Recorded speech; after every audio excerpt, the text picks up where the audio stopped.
एक नगर में दो भाई राजू और दीपू नगर के एक गैराज में मैकेनिक का काम करते थे। दोनों बहुत मेहनती थे। एक दिन गैराज में काम करते हुए, भाई मैं सोच रहा था अगर हम ऐसे ही काम करते रहे तो एक दिन अपना एक गैराज खोल लेंगे और फिर जल्दी ही दूसरा और फिर तीसरा और जल्दी ही हर शहर में अपना एक गैराज होगा। ये कहने के बाद दोनों राजू और दीपू अपना काम बंद करके मुस्कुराते हुए ऊपर की ओर देखते हुए अपने ख्यालों में खो जाते हैं। सपने में राजू और दीपू अपने नए गैराज के उद्घाटन की रिबन काट रहे हैं। तभी पीछे से उसकी पीठ पर कोई धक्का देता है और दोनों घबरा के सपने से बाहर आते हैं। राजू के बगल में उसकी गैराज का मालिक, ग्रे शर्ट, काले पैंट, सिमटे हुए बाल और आंखों पे चश्मा। तुम दोनों से एक काम सही से नहीं होता। कल एक गाड़ी तुम लोगों ने बना के दी थी, ग्राहक का फोन आया था, उनकी गाड़ी से धुआं निकल रहा है और रास्ते में बंद हो गई है। ये 1 महीने में तुम्हारी 8वीं शिकायत है। मैं तुम दोनों को अभी काम से निकालता हूँ। निकल जाओ मेरे गैराज से। मालिक, पर यह भी तो हो सकता है उसकी गाड़ी खराब हो। हमने तो ठीक से ही काम किया था।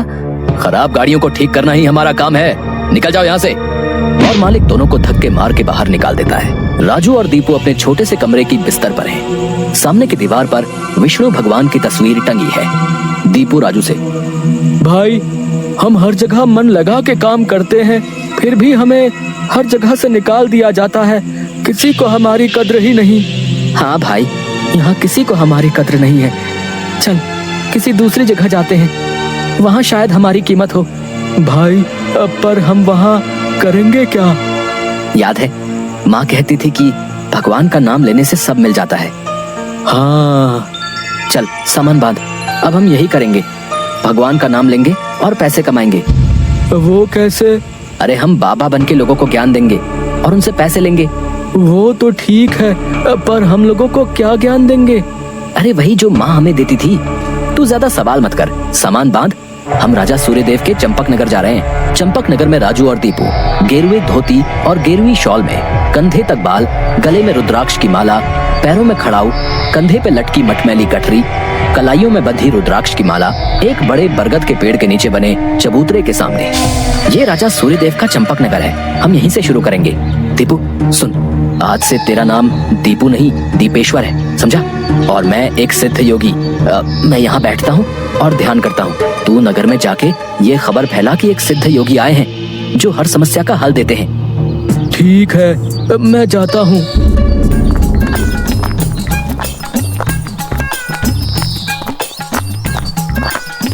भाई हमारे सिद्ध बाबा जी के लिए कुछ दान दो। ये कौन से बाबा हैं और कहाँ हैं? बड़े सिद्ध बाबा हैं, उनके पास हर समस्या का हल है। नगर के बाहर जो बड़ा बरगद का पेड़ है ना, वहाँ ठहरे हुए हैं। अगर तुम्हें कोई समस्या हो तो उनसे जाके मिल लो, वो तुम्हें हल जरूर बताएंगे। पर हाँ, दान के लिए कुछ लेकर जरूर आना। हाँ, मैं जरूर आऊंगा। औरों को भी बता दो, पूरे नगर का भला हो जाएगा। जरूर बाबा जी, जरूर। राजू पेड़ के नीचे ध्यान में बैठा हुआ है और दीपू थैले में सामान लेके उसके पास जाता है। मैंने नगर में खबर फैला दी है, जल्दी ही लोग यहाँ आते होंगे। तुम तैयार रहो। मैं तो कब से तैयार हूँ, देखते हैं क्या होता है। राजू फिर से ध्यान में बैठ जाता है। तभी नगर के लोग वहाँ आने लगते हैं और हाथ जोड़ के नीचे बैठे हैं। बाबा, हमारा काम नहीं चल रहा, कृपा करें। आप जो भी दान के लिए लाए हैं बाबा के चरणों में रखें और बाबा से गुरु मंत्र लें। दुकानदार राजू के पास पैसे रखता है और हाथ जोड़कर खड़ा हो जाता है। राजू इशारे से दुकानदार को अपने पास बुलाता है और उसके कान में कहता है, श्री राम। हर बिक्री के समय मन में ये नाम का जाप करो, बिक्री बढ़ जाएगी। याद रहे, अपना ये मंत्र किसी को नहीं बताना, अपनी पत्नी को भी नहीं। जैसी आपकी आज्ञा बाबा जी। महाराज, आप राजकुमारी के लिए एक योग्य वर तलाश रहे थे। हमारे गांव में एक सिद्ध योगी आए हैं जो तेजवान हैं और राजकुमारी के लिए एकदम श्रेष्ठ हैं। गुरुदेव, मुझे आपके चयन पर पूरा विश्वास है। अगर आपने चुना है तो वो राजकुमारी के लिए अवश्य ही उत्तम होगा। सोने, जवाहरात और अनेक उपहार लाओ। हम अभी उन महान योगी के पास जाएंगे और उनसे राजकुमारी से विवाह करने का आग्रह करेंगे। हे तपस्वी, मैंने आपके बारे में जो सुना था, आप उतने ही तेजस्वी हैं। मेरा आग्रह स्वीकार करें। राजू ध्यान से आंख खोलकर राजा को देखते हुए, जी महाराज, कहिए क्या परेशानी है आपको? मेरी इच्छा है कि आप मेरी पुत्री से विवाह करें और ये उपहार स्वीकार करें। राजू काफी देर तक उपहार में लाए सोने चांदी और अनेक वस्त्र और उपहारों को देखता है, फिर राजा की ओर मुड़ता है।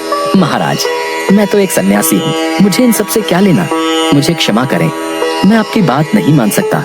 दीपू चौंकते हुए राजू को देखता है। मैंने जो सुना था, आप उससे भी महान हैं।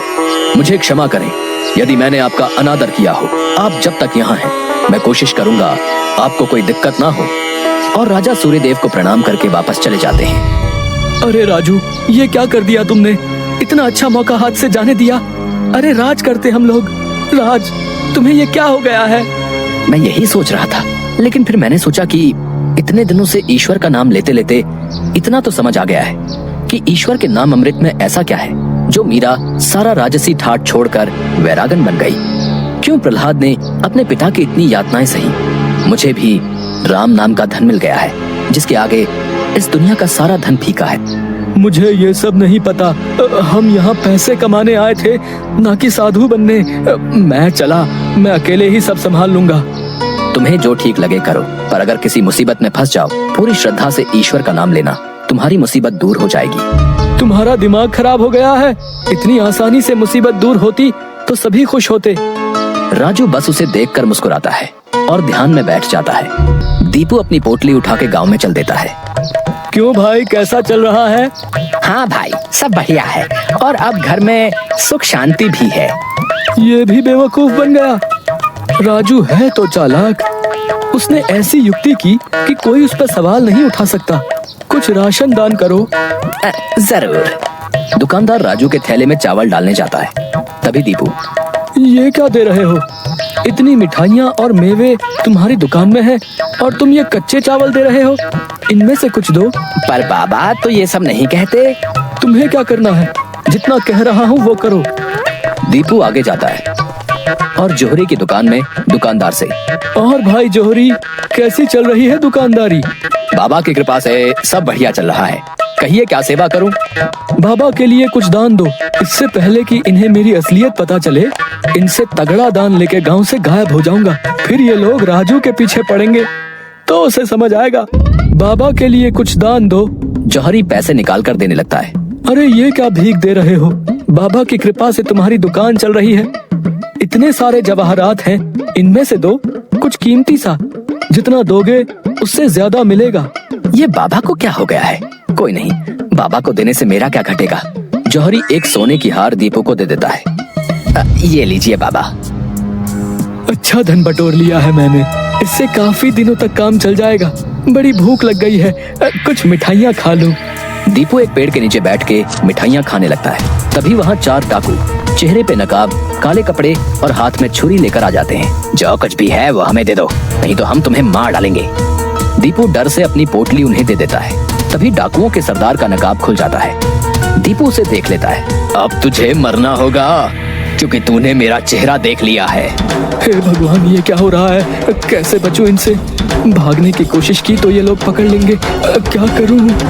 तभी उसे राजू की बात याद आती है। अगर किसी मुसीबत में फंस जाओ, पूरी श्रद्धा से ईश्वर का नाम लेना, तुम्हारी मुसीबत दूर हो जाएगी। दीपू आंखें बंद कर घुटने पर बैठकर, हे नारायण मेरी रक्षा करो, हे नारायण मेरी रक्षा करो।